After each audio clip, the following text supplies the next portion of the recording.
Holy.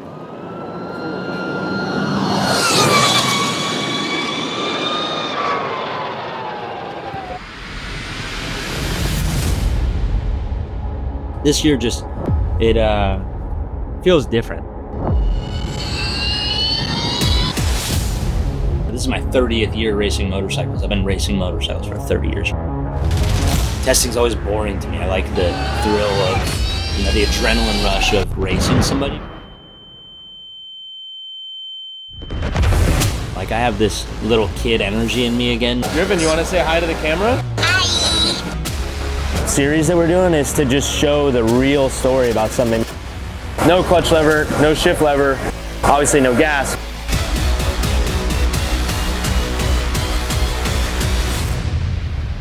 That's gonna be the biggest challenge this whole year is, will the battery last?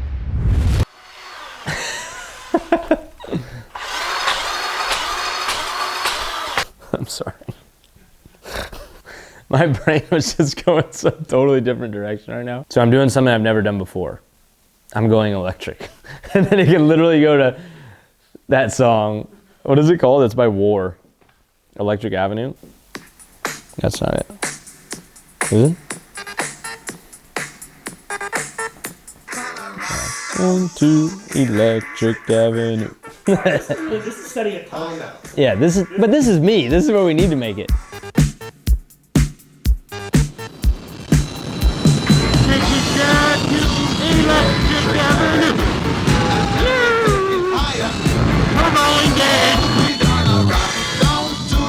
Electric Avenue, and then we'll take you higher. Oh, I did a wheelie. Working so hard like a soldier, can't afford a thing on TV. Deep in my heart I abhor ya. Can't get food for the kid. Good God, we gonna rock down to Electric Avenue, and then we'll take it higher. Oh, we gonna rock down to Electric Avenue, And then we'll take you higher. When the batteries get low, we go super slow. Electric Avenue. At first it was just gonna be more like a... Wait, does that mean I'm gonna be on your YouTube all year? Yeah, dude. I don't know, if you give us some money. You're only allowed on You're 500. supposed to give me money. You know how you get sponsors for your channel? If you want access to my channel, it's $500 fee. What if my face gives you more views? So then you should be paying me. It might, I don't know. My Yeah, OnlyFans numbers were better though, so I don't know. I didn't have the chance. And I know you were probably sending. What up? Morning. On Pirellis though. That was on the Pirelli. Yeah, I mean, it's like almost like an average. Oh, I see. So the colder the battery is, it pulls more from it. Okay.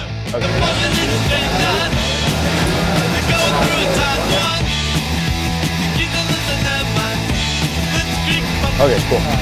Okay. Griffin, you want to say hi to the camera?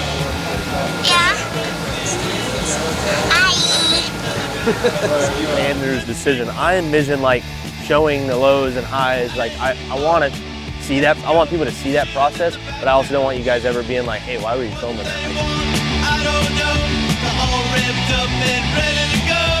Whenever I do stuff, when I just stretch and warm up and eat right, I'm not as fast. I like being in shape, but when I start thinking about all that, I just I can't focus enough on just riding. I'm like, fuck, I forgot to do this yet. Focus on both things. I just put my... on the lights and then you focus on the riding. It's too much, my brain can't handle it. Huh? Worried? You nervous? No. Now I just want to make sure I feel comfortable on the bike. It's all I care about. Just the position of everything. Because I didn't put a ton of thought into the fact that it's an upright bike. I've never raced a bike with motocross handlebars. I'm sitting on it this is weird. It's like a supermoto bike. So I guess it feels kind of normal if I just think about it that way. But no, I think these guys are, it's we're just starting from scratch. Go out, we don't care about lap times, just go see how you feel. It's gonna be fun. It's not gonna be fun when one of the super bikes goes flying by me though. Especially if it's Sean. does that mean I'm gonna be on your YouTube all year? Yeah, dude. Fuck the police coming straight from the under. I'm just gonna wait and let him go do his own thing. Oh, try this thing out. Jason's coming, so we probably go this way.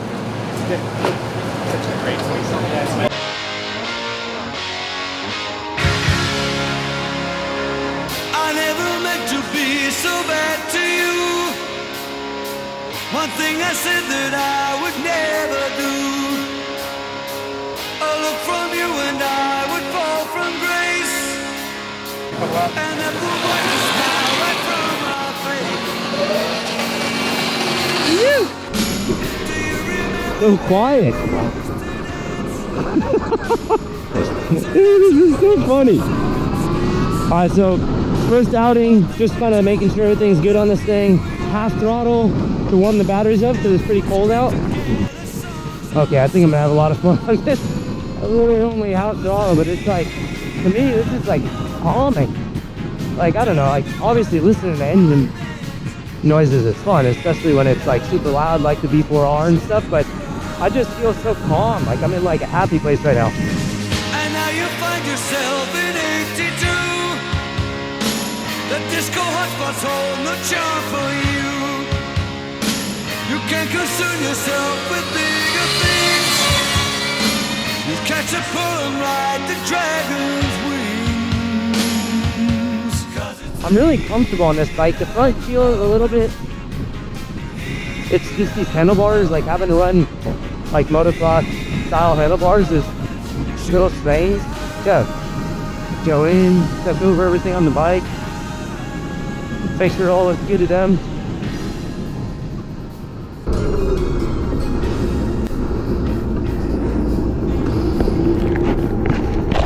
I need to remember that. Yeah, that's fine.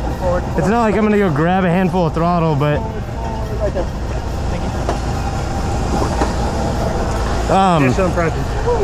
these grips give me the feeling that the bars are like flexing because there's so much squish in these things. I couldn't figure out if it was grip or bars, and obviously I realized it was grip. Whoa, let's meet my team real quick. Let's back it up. That guy right there, that's Kirk. He's my crew chief. That's my mechanic, Charles, but for some reason I call him Robert all the time. And that's Megan. She's from Olin. She's gonna be working on all of our suspension this year. It's actually pretty good. And this is Peter. Wait, what does he do? He's the Peter from Alpha. He's gonna be doing all the data from the team. He's from Germany, eh? Strecken's the dick. This dude right here, this Sly Fox, this is Brian, the CEO and co-founder of Lightfighter Racing. That's Caleb DeCarroll. He's my teammate on the Lightfighter this year. And this is Nick. I don't know what he's doing half the time, but I trust him. It's Andrew, the owner of Orange Cat Racing. He pays all of our bills, so I do what he says. So he said probably another 5 minutes, and I didn't want the tires just sitting there getting cold, so. All right, guys, so I figured we'd go over the bike a little bit. You know, this is one of the rare times in the last day that we haven't had it apart because we're changing, you know, whatever on the bike just to get me comfortable. So they call this bike it's a Lightfighter V3 RH. So the RH is like the hooligan version, the naked version. Right now, it looks weird, but we're trying these like flatter bars. Yesterday we had like a kind of like motocross style rounded back. And we tried rolling them forward and back. Now just to try it, we're just going to try these flat bars and see how that is. You know, to me, anybody that gets on this bike, like the weirdest thing is no clutch lever. So like one of the bikes I got on yesterday had the handbrake, and I came into the pits and went to grab the clutch and it was actually the brake. It scared the shit out of me. But you know, I'm a rear brake person, or a foot brake person, so we moved it back over there. No shift lever was super weird at first, but you know, everything you start to get used to it, but it's just things that you don't think about, right? Like no clutch, no shift lever on a bike is is strange. So our biggest things have been just trying to get me over the front of the bike a little bit more. So that's why we're trying the handlebars, so I can get that kind of normal road race style instead of with the moto bars. I got more weight on the back. You know, one thing everybody asks me a lot, like just like friends, like when I talk to them about riding this thing, is battery life. Right now, we go out and do about 8 laps total, like, you know, 6 flying laps on this thing. That's what we've been testing it at, and it's working right now. They have improved battery coming. It's supposed to get, I can't remember the exact number, I'll have to ask Brian, but I think it was like 25% more battery life at full speed. So that'll help us out a lot. That's something that we're waiting on. These guys got to build the battery basically at the shop. They put the batteries together, so they're going to do that between now and the next test. But I mean, it's a motorcycle. Like, yeah, no clutch lever, no shift lever, obviously no gas, but at the end of the day, it's a motorcycle. All the characteristics are the same. It is weird riding a bike that's not like loud and crazy, but it's kind of like something cool about just being able to think a little bit more, like a little more clear when I'm riding.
Before I went, that lever started touching, so that kind of freaked me out. I was trying to get you to run because I did a 33.2, which was like 1.7 seconds faster than earlier. I was like pointing at him, like, go in, because I didn't think you guys were doing the stopwatch. I thought you were just gonna see this.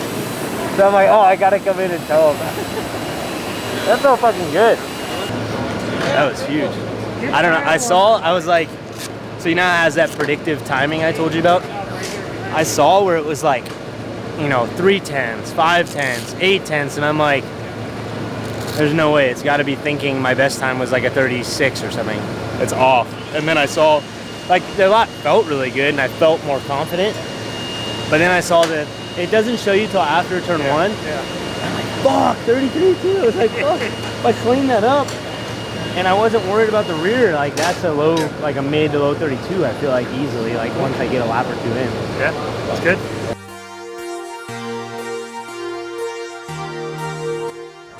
The point of this kind of like series that we're doing is to just show the real story about something, because for the first time in my career, I'm working with somebody that's like okay with us being honest about the process, and I think that's what people really want to see. That's what I would want to see. So, like, my biggest fears right now, like we don't know lap times for hooligans at this track. I'm kind of basing it off of what Supersport did and kind of like how far lap times were throughout the season from Supersport to Hooligan. And my other big fear is battery life. Like right now, I got 6 flying laps out of the bike yesterday, and then it gave me the flashers of like, hey, batteries are getting, you know, whatever it is, drained or hot. Like you should come in. Like it gave me that warning sign, so I would come in. I don't know if we can swap batteries like on the grid. If we can't, like how does that work? So those are my big worries right now. Everything else is like, you're just going through the process, changing the bars, changing the seat, trying different tires, changing, you know, just everything on the bike to get comfortable.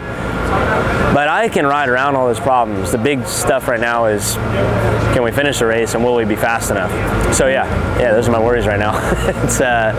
It's cool going through this whole process, but yeah, realistically, I think we need to be able to safely do 10 laps on this thing to know that we'll be okay in a race.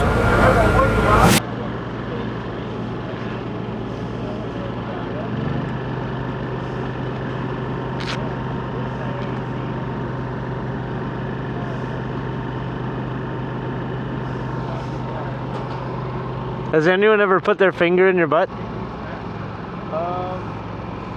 Yeah. Did you like it? I can't say the way like this.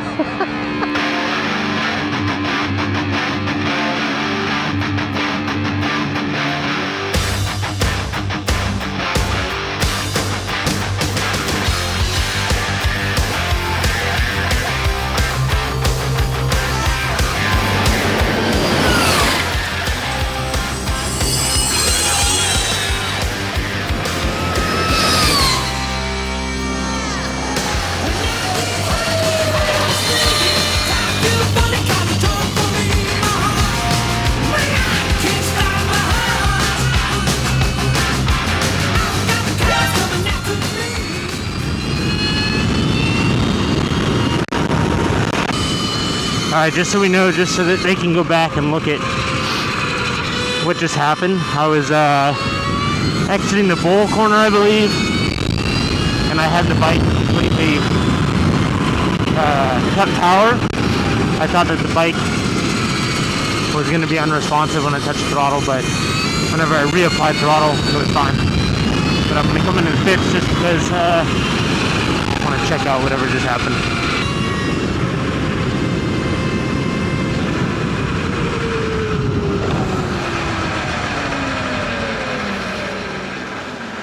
Alright, exiting the bowl corner right now, the bike like totally shut off. It just wah, and just shut off. And then I shut throttle all the way off, reapplied, and it went. But I didn't want to keep riding, obviously. Okay, good call. All right, we'll download the data.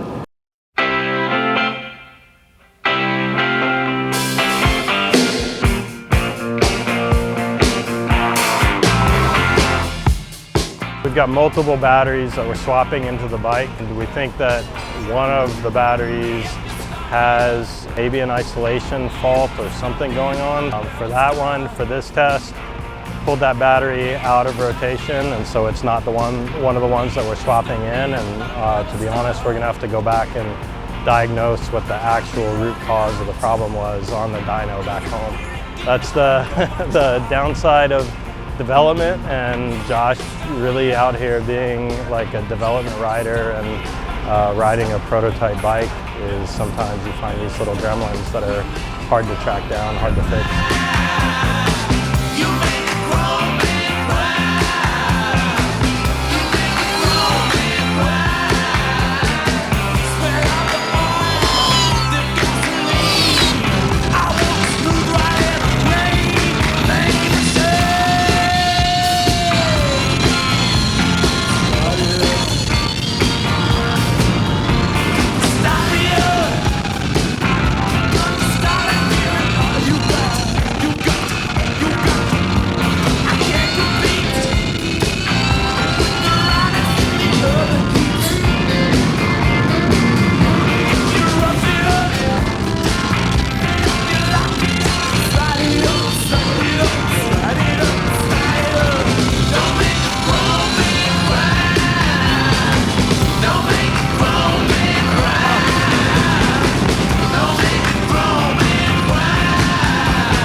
Alright, totally forgot top wheel, but not bad, my man.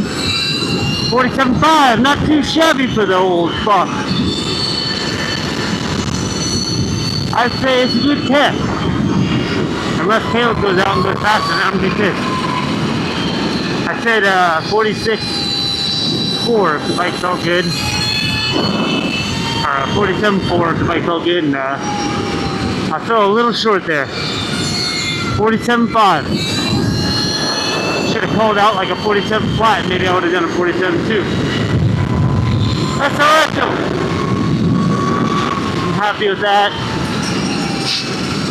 Lightfighter's feeling good. Gotta get this battery sorted out though, man. It's gonna be the big test. That was 3 laps right there.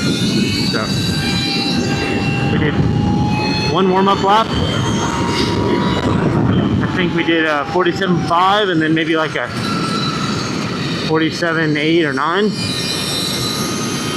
And then a 49.4 because I lost power. So this is all part of the process, so it's part of it, you know. We know that the battery is our biggest thing holding us back right now. And I just saw it firsthand right there. I mean, we did our 2 best times to the test, followed up with a 49.4, which was 2 seconds off the pace. So if we're doing race pace leading the race and we drop 2 seconds on the 3rd lap of the race, I mean, you can figure out what happens from there.